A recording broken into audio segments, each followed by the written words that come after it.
Good day, folks. This is Greg Judy, Green Pastures Farm. Today we're unrolling some bales here on a really poor piece of land.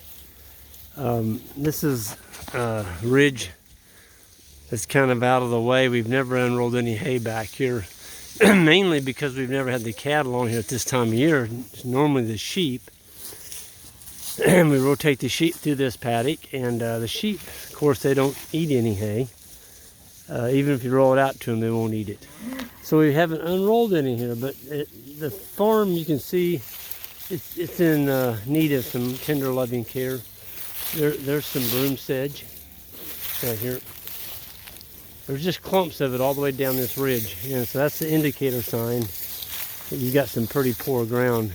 And so what we did is I did put down about 3 tons of lime on this back in August, and around 80 pounds of phosphorus. And then of course we've got the hay that we've unrolled in here.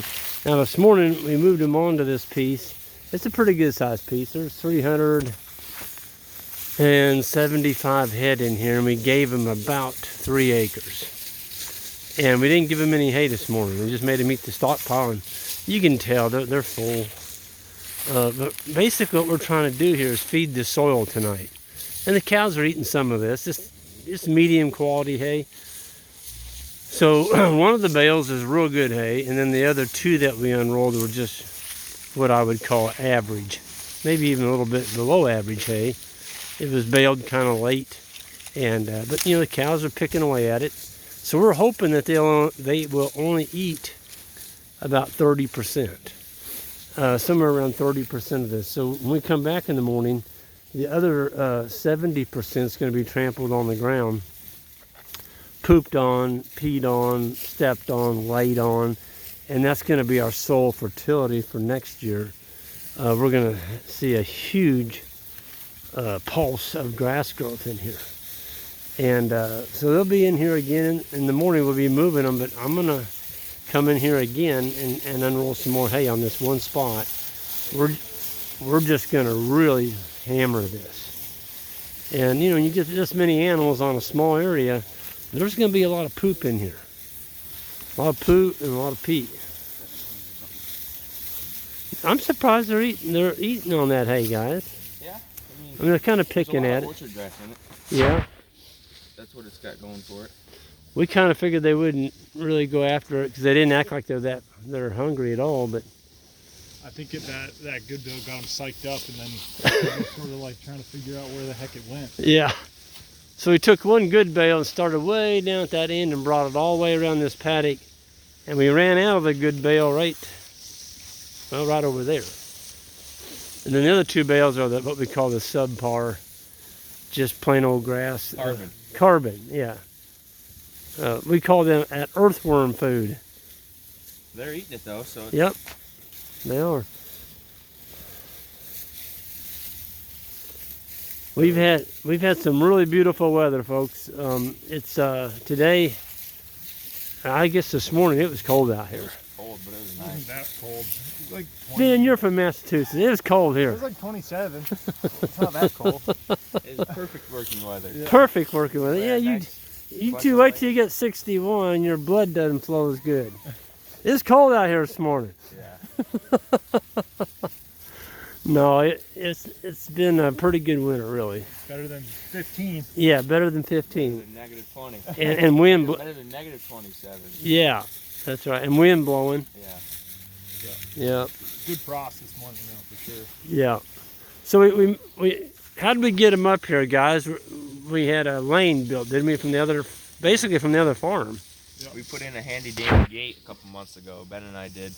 It was in a spot so where like you stashed some bales up there, and so we were able to run the bales down into the next paddock, and then it was also nice to have the cattle come right up through there, as opposed to, it's hard to explain, but as opposed to having to go down into a draw and then back up, they could just shoot straight across the ridge. Yeah, so we're using gravity in our favor now. Yep.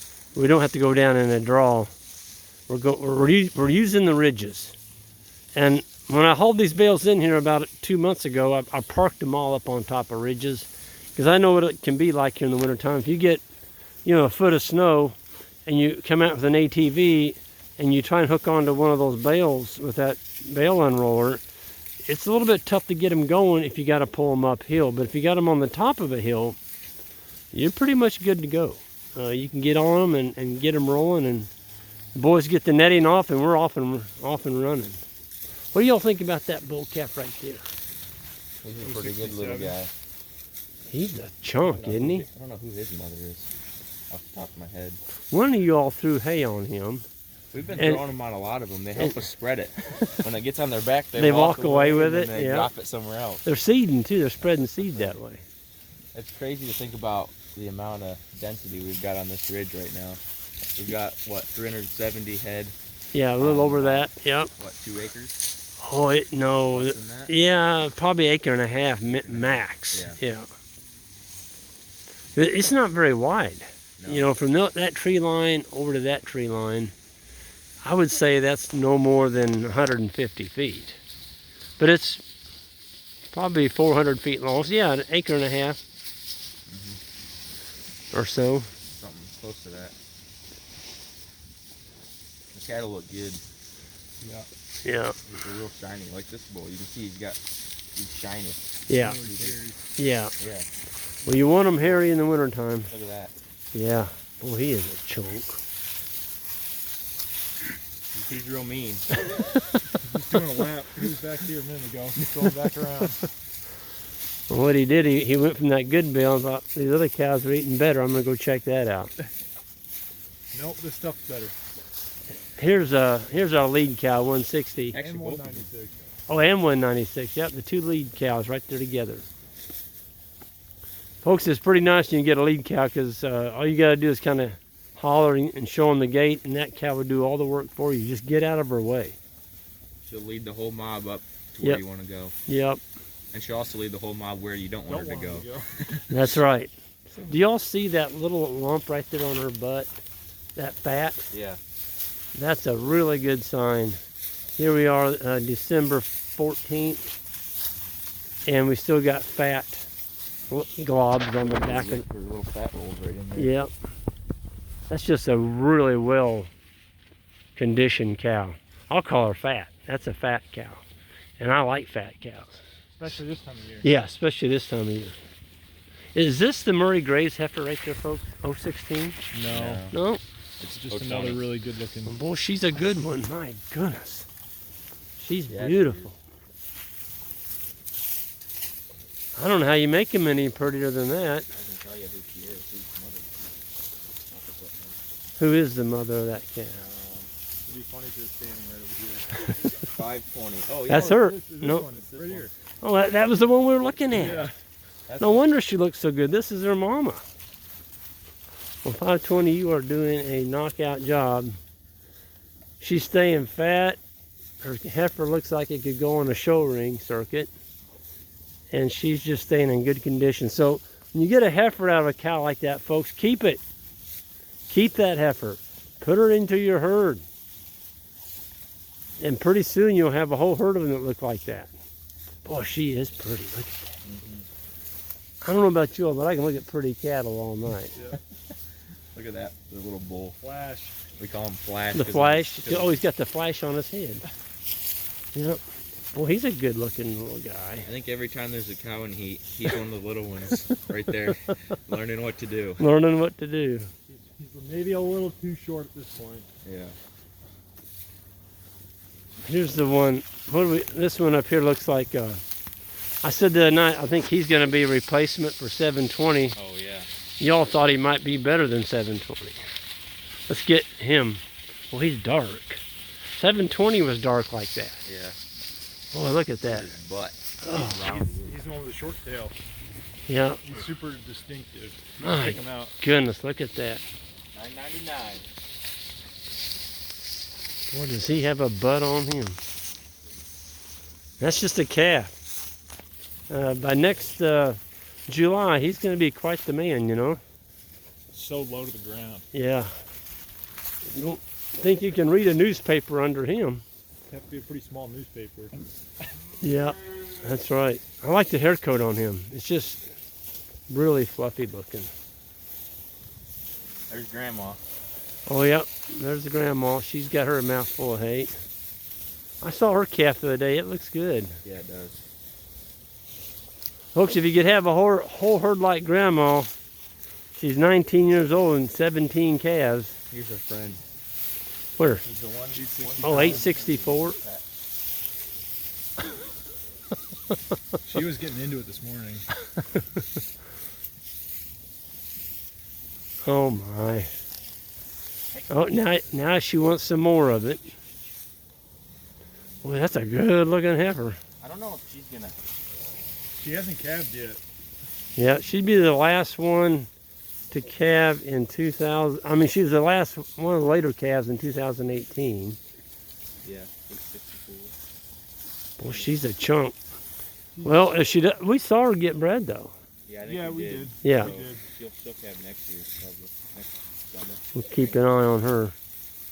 She's She's gonna chunky, but definitely one of those that would do better in a colder climate. Because even in the summer, she doesn't get super slick. Yeah. I mean, not that hairy, but She's got more hair a on little her. bit more. But she's also, when she calves, she's gonna be she's gonna be mature. Yeah. She's not She gonna won't have any be trouble. underdeveloped. Yeah, she won't get thin in the winter. Yeah. Some of these heifers, folks, when you breed them at 15 months, they're not physically and sexually mature. Well, they're sexually mature because they bred, Yeah. but they're not physically mature. And then you ask them to give you a calf, and they never grow out. It kind of stunts them. Here's another example. Yeah, you like her, don't you? Pretty sure. She's a 7. She's She pretty. might have calved already. She's already had, yeah, she's had one calf. She's probably going to calve again this coming spring. What's her number? 76? 796. Well, folks, it's getting a little bit dark out here. I'm going to go ahead and sign off here. We're just enjoying the cattle. We've unrolled some hay. Gave them stockpile this morning. In the morning, we'll give them another strip of stockpile. And then tomorrow night, we'll give them another round of this. And by doing this, all we're doing, some people said, why are you feeding hay when you got grass? Well, we want to make sure that we have grass left in March. March is mud month. And we can get this hay for, 25, 30 bucks a roll.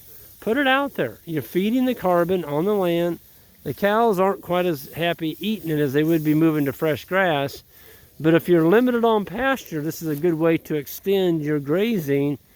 And yes, it does cost money, 25 bucks, 30, whatever, but you are also adding a lot of fertility to your property. So if you look at every bale that you unroll out on the landscape, that's adding anywhere from $15 to $25 of nutrients back to your land. So when you look at it that way, it's not costing you a whole lot. You're going to grow a whole lot more grass the next year. And look at this. I mean, these cows have spread that hay out. Now, the boys spread it with pitchforks, but that was only where it was thick. And the cows are doing the rest of it. So this is just going to be one great big manure stricken area with all kinds of pea spots. And they'll be laying down in here tonight. And then their water's right up here on the right. So anyway, I'm going to sign off. Everyone have a good one. And we're going to see y'all down the road. And hit that subscribe button if you would. Thank you.